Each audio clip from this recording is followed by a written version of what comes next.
Hello friends, good morning. आज आमर तृतीय गुरुवार, माणबसा गुरुवार। आज भावी खीर गोटे रेसिपी करी आपण मान सहित शेयर करी। प्रथम आग काजू, किशमिश, पिस्ता एगुड़ा काटिदेली।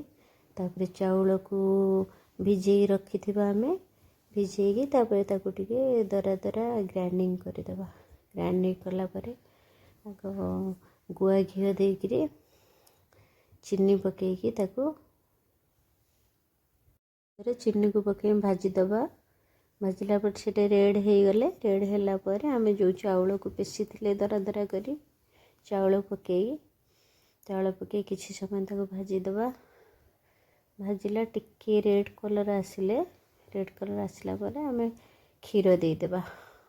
मुझे जो गाई क्षीर नहीं, गाई क्षीर आधा लीटर नहीं ताको भाजीदेवा। तापर काजू, किशमिश, पिस्ता को टिके भाजीदेवी रखिदेवी। फुटीगला टिके फुटिला एक्चुअली एटा मु छेना खीर बनाऊँगी। हमर क्षीर छेना रखी छेना पकई तापर गोलेवा किछि समय 10-15 मिनट फुटेला पर ते कलर आसीजिवो।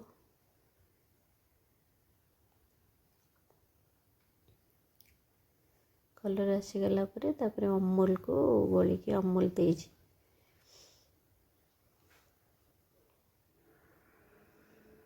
अमूल देदेबा।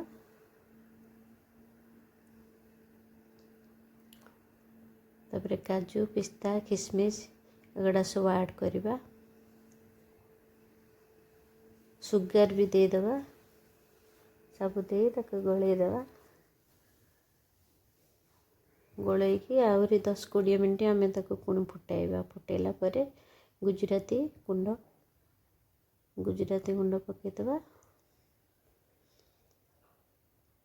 गुजराती गुंड देला पर ताको आम आहरी 10 मिनट खंडे फुटेबा। फुटेला पर देख तार कलरटा केमती आसला। तापर टिके लुण दबा। लुण टिके देले तार फ्लेवरटा भल आसे, स्वाद भी भल लगे। लुण टिके देदेबा।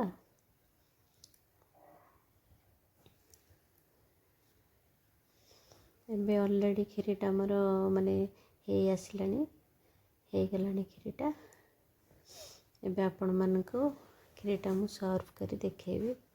आज लक्ष्मी माँ पाखे भोग लगेबी।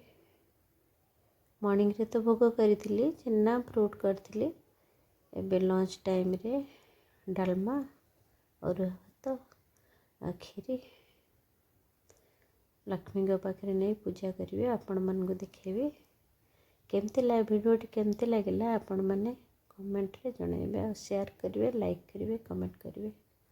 एबे मु जीवी माँ पाखे मो पूजा घरे भोग लगेबी। अरुआ भात, डालमा। जेहेतु आज तृतीय पाली गुरुवार ना, आमर शेष पाली गुरुवार पिठा पଣା एगुड़ाक होगी सब पूजा हम। आपण मानक शेष पाली गुरुवार वीडियो निश्चिंत शेयर करेंगे आपण। एबे मु जाऊँगी पूजा घर को नहीं टे माँ पाखे लक्ष्मी माँ पाखे पूजा करी पलि आसली पूजा घर को।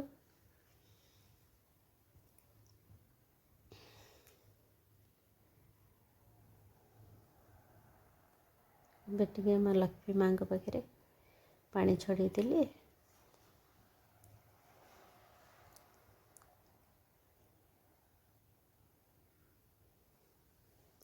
वीडियोटा आपन को केमिति लगे लाइक शेयर कमेंट करी जणाइबे। जय जगन्नाथ।